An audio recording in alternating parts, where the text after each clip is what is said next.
अल हिल्लज मंसूर या मंसूर अल हलाज एक ऐसे सूफी थे जिनका अंग अंग काट दिया कुछ धार्मिक लोगों ने, क्योंकि वे ऐसी बातें कह रहे थे जो उनके प्रसिद्ध धर्म ग्रंथों के खिलाफ थी, ना कि उनके धर्म के खिलाफ। मगर क्या करें, किताबें बड़ी छोटी हैं, उनमें धर्म समाता ही नहीं है। अल हिल्लज मंसूर की सिर्फ एक ही आवाज़ थी, मैं खुदा हूँ, अहम ब्रह्मास्मि। और यह कहना उन धार्मिक लोगों के बर्दाश्त से बाहर था कि कोई अपने को ईश्वर कहे। उन धार्मिक लोगों ने उसे इस तरह सता के मारा जिस प्रकार आज तक दुनिया में कोई भी नहीं मारा गया होगा। उस दिन कई घटनाएं घटी जिसमें मंसूर का गुरु जुनैद, जो सिर्फ गुरु ही रहा होगा, क्योंकि उस तरह के गुरु दर्जनों में खरीदे जा सकते थे। ऐसे गुरु आपको हर जगह मिल जाएंगे, गांव गांव मिल जाएंगे, शहर शहर मिल जाएंगे। कुछ भी अंट संट बक देते हैं, कान में फूंक देते हैं और बन जाते हैं गुरु। जुनैद अल हिल्लज से कह रहा था, भले ही तुझे ऐसा महसूस होता हो कि तू खुदा है, पर ऐसा कह मत। लेकिन अल हिल्लज यानी मंसूर अल हलाज कहता कि यह मेरे बस से बाहर है, क्योंकि जब मैं मस्ती में छाता हूँ तो मुझे कुछ भी होश नहीं रहता। ना मुझे तुम याद रहते हो, न ये दुनिया के लोग याद रहते हैं। मैं अपनी मस्ती में खो जाता हूँ, मुझे पता ही नहीं चलता कि मेरे साथ क्या हो रहा है। ना तो मुझे दुनिया याद रहती है, ना तो जीवन याद रहता है, ना ही मुझे मौत याद रहती है। वैसे यह पहली बार नहीं था, न जाने कितनी बार ऐसी घटनाएं घटी होंगी, लेकिन इस दुनिया में जिसने किसी भी तरह का आध्यात्मिक पागलपन दिखाया उसे हमेशा सताया गया है। मंसूर अल हलाज भी ऐसे ही सूफी संत थे। कहते हैं मंसूर अल हलाज जब तक जीवित रहे विवादों ने उनका पीछा ही नहीं छोड़ा। वैसे उन्होंने दावा किया था कि मैं ही सत्य हूँ जिसे धर्म विरोधी माना गया, और इस कारण उन्हें 55 साल की उम्र में बड़ी बेरहमी के साथ मौत की सजा दे दी गई। हालांकि सच्चे ईश्वर प्रेमी समझते थे कि उनके यह कहने का क्या मतलब है, और वे लोग मंसूर का बहुत ही आदर किया करते थे और आज भी करते हैं। पर उन दिनों की बात है जब मंसूर बगदाद में थे। अपने सूफी गुरु जुनैद से उन्होंने कई विवादास्पद सवाल किए, लेकिन जवाब देने के बजाय जुनैद ने कहा, एक समय ऐसा आएगा जब लकड़ी के एक टुकड़े पर तुम लाल धब्बा लगाओगे।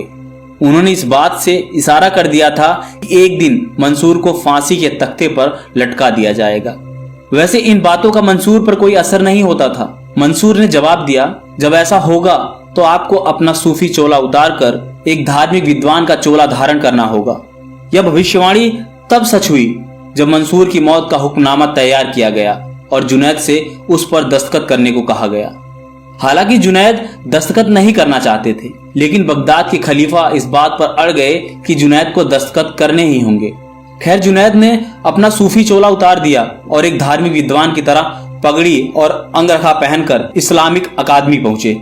वहां उन्होंने यह कहते हुए मौत के फरमान पर दस्तखत किए कि हम मंसूर हलाज के बारे में फैसला सिर्फ बाहरी सत्य के आधार पर कर रहे हैं। जहां तक भीतरी सत्य की बात है तो इसे सिर्फ खुदा ही जानता है, क्योंकि उस समय हर व्यक्ति जानता था कि मंसूर जो कह रहा है वह सत्य है, और मंसूर ने जो यह कहा कि वह ईश्वर है, वह खुदा है, यह भी सत्य है।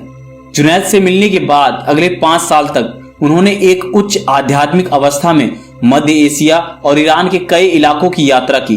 विद्वानों और आम लोगों दोनों ने ही उनकी शिक्षाओं और प्रवचन को हाथों हाथ लिया और उनकी भरपूर प्रशंसा की। अपनी तीखी परख के कारण वे हलाज यानी रहस्यों के उस्ताद के रूप में जाने गए।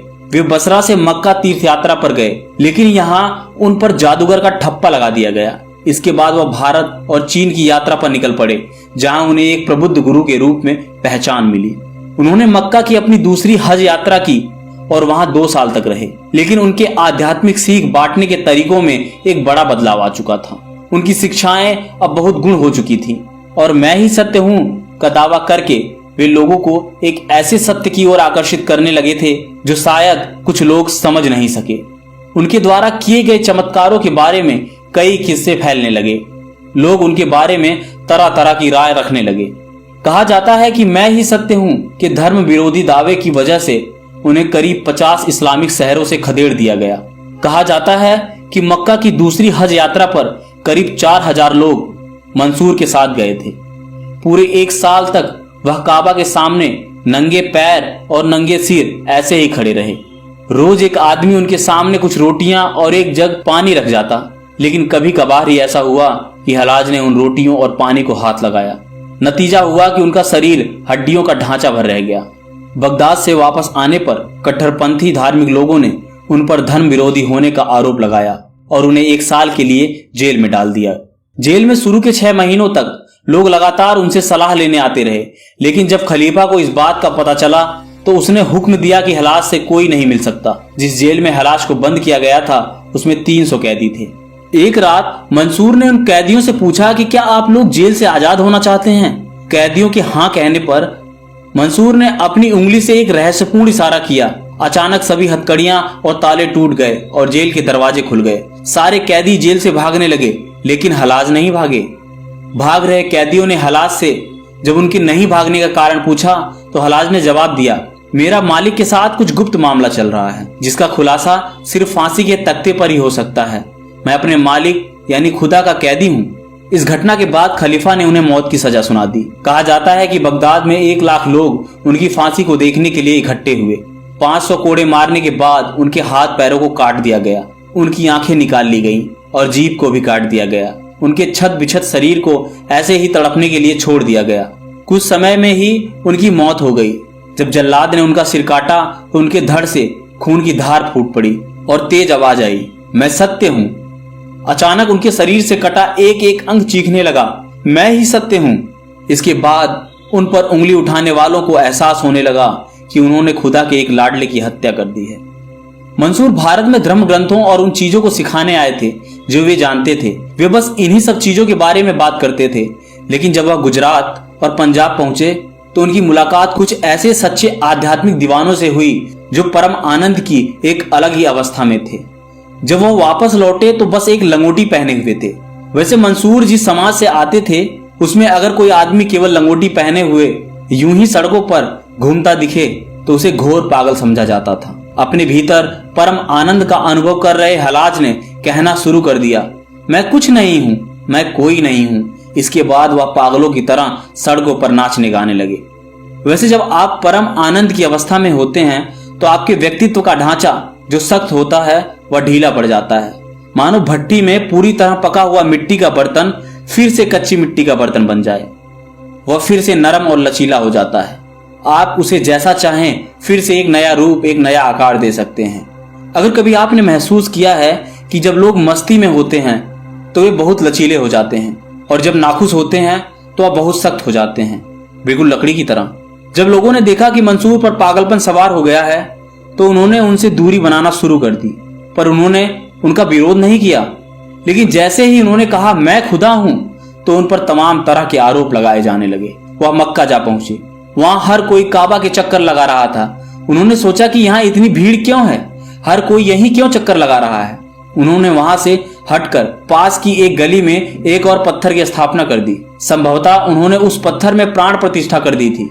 उन्होंने देखा कि उन दोनों जगहों की ऊर्जा एक जैसी थी। फिर उन्होंने लोगों से कहा, काबा में बहुत ज्यादा भीड़ है, सबको उसी एक जगह पर घूमने की कोई जरूरत नहीं है।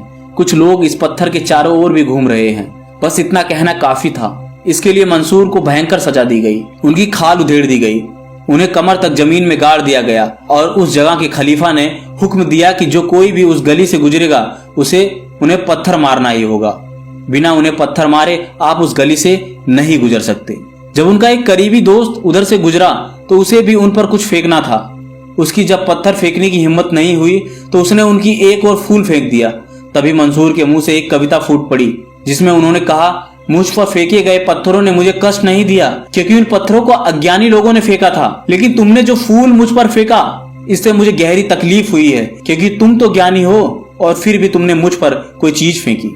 इस दुनिया में जिसने भी किसी तरह का आध्यात्मिक पागलपन दिखाया है उसे हमेशा सताया गया है। कहा जाता है कि मौत की सजा मिलने से पहले अपने पुत्र को मंसूर हलाज ने आखिरी सीख दी थी। उन्होंने कहा, पूरी दुनिया मानती है कि नैतिक व्यवहार खुदा की ओर ले जाता है। हलाज कहते हैं, लेकिन खुदा की कृपा पाने की कोशिश करो। अगर तुम्हें उसकी कृपा का एक कण भी मिल गया तो वह देवताओं और इंसानों के तमाम भलाई के कामों से ज्यादा कीमती है। 20 साल तक मंसूर हलाज एक ही फटा चिथड़ा सूफी चोला पहने रहे। एक दिन उनके कुछ चेलों ने उनके उस चोले को जबरदस्ती उतारने की कोशिश की ताकि उन्हें नए कपड़े पहना सकें। जब पुराने चोले को उतारा गया तो पता चला कि उसके भीतर एक बिच्छू ने अपना बिल बना लिया है। हलाज ने कहा, यह बिच्छू मेरा दोस्त है जो पिछले 20 साल से मेरे कपड़ों में रह रहा है। उन्होंने अपने चेलों से जिद की कि तुरंत उनके पुराने चोले और उस बिच्छू को बिना नुकसान पहुंचाए उन पर वापस डाल दें। वैसे मंसूर हलाज को सिर्फ इसलिए मार दिया गया क्योंकि उन्होंने एक पत्थर में प्राण प्रतिष्ठा कर दी थी। इसलिए मार दिया गया कि उन्हें यह ज्ञान हो गया था कि वह ही सत्य है। उनका यह कहना कि अहम ब्रह्मास्मि यानी मैं ही खुदा हूं, सिर्फ इसलिए उन धर्म विरोधियों ने उन्हें मार दिया। वैसे किसी के जाने के बाद ही उसकी कीमत का पता चलता है। तो मंसूर के जाने के बाद लोगों को यह एहसास हो गया कि मंसूर कोई भ्रम नहीं बल्कि वास्तव में मंसूर खुदा थे। तो दोस्तों, आपको अल हिल्लज मंसूर या मंसूर अल हलाज के बारे में जानकर कैसा लगा? अपनी राय नीचे कमेंट बॉक्स में अवश्य दीजिएगा। अगर आपको वीडियो पसंद आया है तो वीडियो को लाइक और दोस्तों के साथ शेयर करना मत भूलिएगा। अगर आप चैनल पर पहली बार हैं तो चैनल को सब्सक्राइब कर लीजिए ताकि इस तरह की नॉलेजेबल वीडियो आपको मिलती रहे। मिलते हैं किसी और वीडियो में किसी नई जानकारी के साथ। तब तक के लिए नमस्कार।